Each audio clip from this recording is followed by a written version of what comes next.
ओम पूर्णमदः पूर्णमिदं पूर्णात् पूर्णमुदच्यते पूर्णस्य पूर्णमादाय पूर्णमेवावशिष्यते।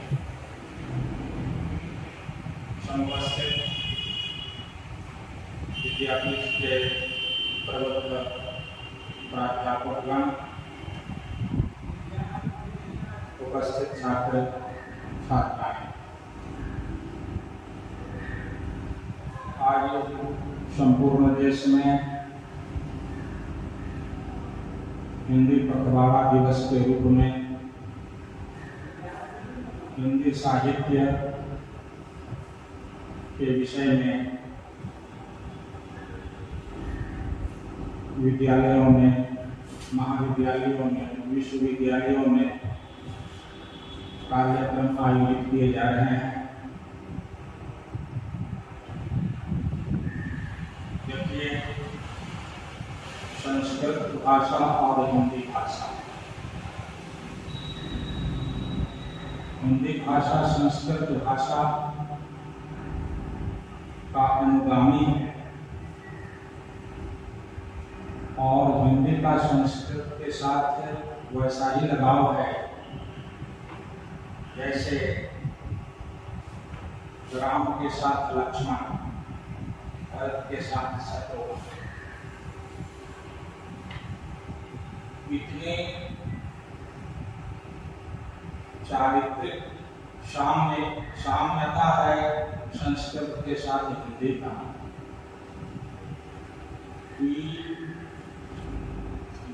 हिंदी भाषा के वैशिष्ट के विषय में आज चर्चाएं हो रही है। ये बात सही है, हिंदी साहित्य ने तमाम भाषागत बोलीगत विविधताओं को भी अपने आप में आत्मसात किया है, लेकिन हिंदी साहित्य का जो वो एक खड़ी बोली का रूप है, वह स्वरूप संस्कृत वाङ्मय के ज्यादा नजदीक है। तो हम लोग इस संदर्भ में इसको इस रूप में देखने की चेष्टा करें कि संस्कृत भाषा जहाँ हम पढ़ा रहे हैं, आप पढ़ रहे हैं, इसकी महिमा और इसका मूल्य महत्व तो है ही। राम का महत्व नहीं नकारा जा सकता है, वो तो संपूर्ण नहीं है, लेकिन श्री राम की संपूर्णता को प्रकाशित करने में लक्ष्मण की भी अहम भूमिका रही और इसे बार बार संस्कृत के भी लेखकों ने, कवियों ने और हिंदी के भी लेखक कवियों ने इस पर बल दिया। हमारे प्राध्यापक इसको थोड़ा समझें। रामचरितमानस में जो वंदना प्रसंग है, जहाँ बालकांड में तुलसी बड़ी लंबी चौड़ी वंदना, कहा जाए यहाँ की संस्कृत वाङ्मय और हिंदी भाषा का इतिहास, उस इतिहास के जितने भी लेखक हुए, जितने भी ग्रंथकार हुए, वंदना करने की परंपरा रही है और वह वैदिक परंपरा है। तुलसी ने जितनी वंदना की, जितनी मात्रा में वंदना किसी ने की है, मानव बालकांड का यदि आपको 4 भाग करें, लगभग 360 श्लोक हैं, मैंने दोहा 360, और प्रत्येक एक दोहा से दूसरे दोहा के बीच में लगभग 8-10 चौपाइयां। 4 भाग यदि बालकांड का आप करते हैं तो 1/4 केवल वंदना में हो चला जाता है। मानो सज्जन की वंदना, दुर्जन की वंदना है। यदि मैं सुनाऊं तो समय सापेक्ष है, काफी समय हो जाएगा। अंत में चारों भाइयों की भी वंदना गोस्वामी जी करते हैं। तो राम जी की वंदना किया, लक्ष्मण जी की वंदना किया, भरत शत्रुघ्न की भी वंदना है, हनुमान की भी वंदना है, दशरथ की वंदना है, जनक की वंदना है, कौशल्या की है, सुमित्रा की है, कैकेयी की है। तो लक्ष्मण की वंदना करते हुए तुलसी लिखते हैं, शेष स्पंदम लक्ष्मण प्रवचन जाता, शीतल सुभग भगत सुख दाता, रघुपति कीरति विमल पताका, दंड समान नाम चैतना मात्र है। कह रहे हैं रघुपति कीरति विमल पताका, श्री राम के कीर्ति पताका को फहराने के लिए आपका चरित्र जो है वो डंडे के समान है। ध्वजा को देखे हो ना, ध्वजा किसको कहते हैं? पताका को कहते हैं, वस्त्र का बना होता है, जब वो दंड में लग जाता है तभी वो ध्वजा बनता है।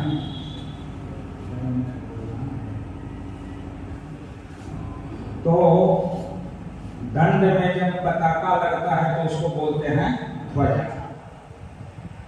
श्री राम का चरित्र, श्री राम का जो व्यक्तित्व है वो क्या है? पताका है। तो पताका हो और दंड यदि नहीं हो तो ध्वजा का रूप लेगा? नहीं लेगा। राम का पताका, रामचरित्र का पताका वो ध्वजा हो, इसके लिए आवश्यक है लक्ष्मण का चरित्र, क्योंकि दंड यही बने हुए हैं।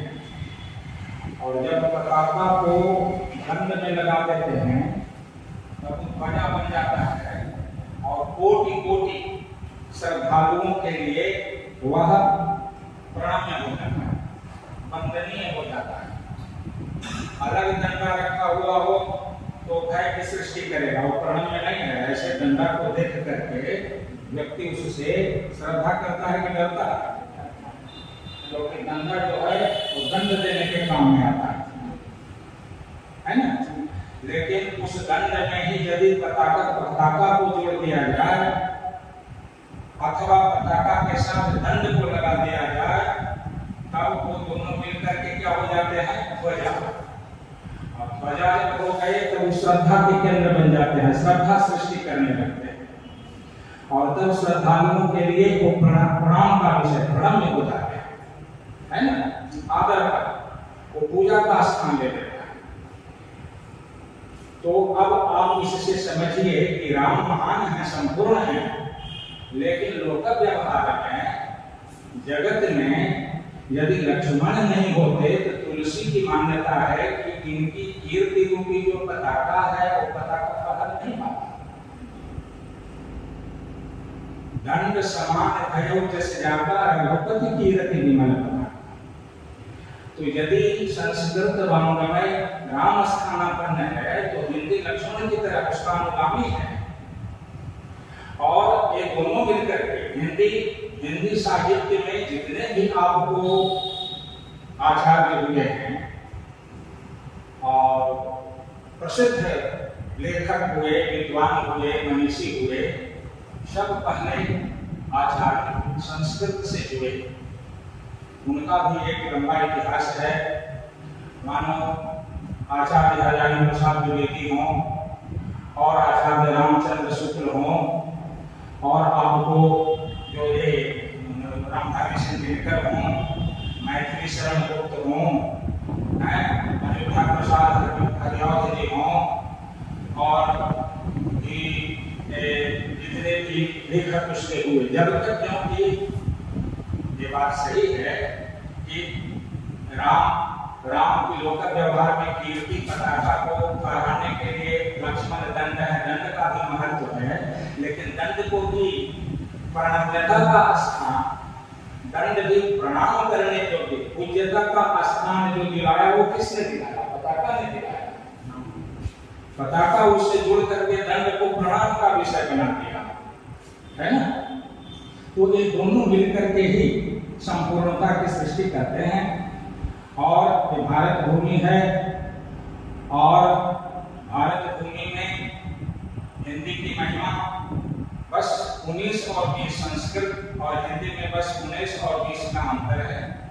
ठीक उसी तरह से जैसे राम और लक्ष्मण में 20 और 19 इतना ही का फासला है। ठीक है, तो यदि संस्कृत का बहुत महत्व है, बहुत महिमा है, तो उससे जुड़े होने के कारण, उससे मिले होने के कारण हिंदी भाषा का भी उतना ही महत्व है। और लोकोपयोगी कितना है कि आज के संदर्भ में संस्कृत में माने हम सरलतया, मधुरतया अपनी भावाभिव्यक्ति करने में कठिनाई महसूस करते हैं, क्योंकि अभी बोलचाल की भाषा का रूप नहीं लिया है, क्लासिकल है, क्लास तक सीमित है। अब विश्वविद्यालय में या जहाँ कहीं संस्कृत की पढ़ाई होती है, सच्चाई यह है कि कितने प्रतिशत छोड़ो, कितने लोग ऐसे हैं जो अपना संपूर्ण व्यवहार, अपनी सारी वर्तनी संस्कृत में करते हैं। हजारों लाखों में कोई एक परिवार होगा जिसके घर में सारा व्यवहार जो है संस्कृत में चलता है। मेरे ध्यान में तो बस अभी एकमात्र मैं सुनता था कि काशी में, वाराणसी में आपको थे आचार्य रामचंद्र शुक्ल, उनका पूरा परिवार, जिनके बाल शास्त्री लड़का ये चीज, तो उनके परिवार में शायद सभी बच्चे, मर्द नारी बच्चे सब जन्म लेते थे, वो भी धीरे धीरे जो संस्कृत में ही हुआ, वो सब व्यवहार आपस में उनका होता था। तो वो भी बनारस में एक ही परिवार ऐसा सुना गया, बिहार में ऐसा कोई परिवार नहीं सुनाई पड़ता, वो मिथिला और महाराष्ट्र में ऐसा परिवार नहीं। यदि ऐसा कुछ होता तो लेख में कहीं न कहीं जो है सुखी वो फिर प्रकाश में आ ही जाता है, पर हिंदी के साथ ऐसी बात नहीं। आपके घर में कोई शब्द हिंदी बोलते हैं, अब उसका एक अलग रूप है कि घरेलू हिंदी और खड़ी हिंदी और बाजारू हिंदी। तो ये हिंदी शास्त्र की व्यापकता है कि उसने अपने आप में तमाम क्षेत्रीय बोलियों को भी आत्मसात कर दिया, या इसकी मान्यता है क्या सब। इसलिए आपको हिंदी साहित्य में सबसे पहले तो आप पढ़े होंगे कि एक तत्सम शब्द है, दो शुद्ध संस्कृत है, फिर जो है सभी को मतलब उसी में जो उत्पन्न हुआ तस्मिन भावः माने संस्कृत से ही थोड़ा सा दिखा गया, तब माने बिल्कुल वही नहीं, उसमें थोड़ा सा लग गया, थोड़ी कठिनाई हो गई, तो वो तद्भव हुआ। फिर देशक का मतलब यहाँ अलग अलग जनपद में बहुत सारी बोलियां हैं, मिथिला में मैथिली है, मगध में मागधी है, भागलपुर में अंगिका है, छपरा में छपरहिया भोजपुरी है। तो हिंदी साहित्य में उन सबों को भी समाहित किया। आना चाहते हो आगे स्वागतम। तो जो दूसरों को भी स्थान प्रदान करे, जगह दे, स्थान में सम्मान करे, वो तो विशाल हृदय कहा जाएगा कि नहीं कहा जाएगा। तो इस दृष्टि से तो हिंदी साहित्य की विशालता दिखाई देती है। यहाँ और विशाल बिना उगाए हुए व्यक्ति विशाल नहीं बन सकता है, इसलिए हिंदी वाङ्मय का औदार्य भी है। और यह इसकी उदारता ठीक भारत की प्रकृति से मिलती है। भारत आपकी भी तो ऐसी ही प्रकृति है, जहाँ विविध विचार वाले, विविध पंथ वाले, विविध धर्म वाले हैं, विविध रूप वाले सब लोग यहाँ आकर के रहते हैं और सब अपने आप को भारतीय करते हैं। इसलिए मैंने इस ने कहा है कि धन्य हमारा राम तुम्हारा इसी धाम में, राम तुम्हारे इसी धाम में, माने भारत भूभाग में ही नाम रूप गुण लीला लाभ। आप इसी को क्यों पसंद किया, यही आप आया। इसका मतलब कि हमारा जो ये भूभाग है भारत, इसमें कुछ वैशिष्ट्य है, इसकी कुछ खासियत है, जिस कारण आपको एक अपनी ओर खींचता है। इसलिए हम धन्य हैं, धन्य हमारा भूमि का कि जिस पर तुम्हें अवतार करे भक्ति माने भक्ति मुक्ति मांगे क्या तुमसे हमें भक्ति दो वो अमिता सोता में से वो भक्ति माने भोग भोग की भी कामना नहीं है और मोक्ष की भी कामना है। अभिलाषा किसकी की है? भक्ति की। प्रेम भक्ति माने प्रेम अनुराग। तो ये भारत में रहने वाले लोग जो हैं वो सब प्रेम करना जानते हैं, स्नेह करना जानते हैं और वह भी वासनात्मक प्रेम नहीं, उपासना निर्मल शुद्ध प्रेम, त्यागपूर्ण प्रेम, वो आपको हिंदी भाषा में कूट करके दिखाई देगा। इसलिए हमें क्षेत्रीय जो बोली के आधार पर साहित्य है उसे तो पढ़ना ही चाहिए। हिंदी साहित्य के जो मूल स्वरूप है ना, उसका भी अध्ययन करना चाहिए। और इस दिशा में आज बहुत सारे कार्यक्रम हो रहे हैं।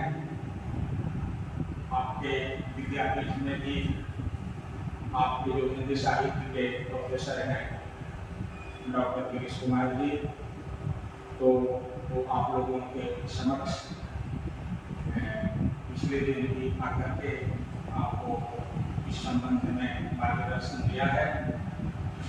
और हम सभी हिंदी के साथ तन मन से जुड़े और इसकी महिमा का गान करें, इसकी बारीकी को समझें। इन्हीं शब्दों के साथ आप सबों के प्रति मैं विशेष मंगल कामना व्यक्त करता हूँ। ओम शांति शांति शांति।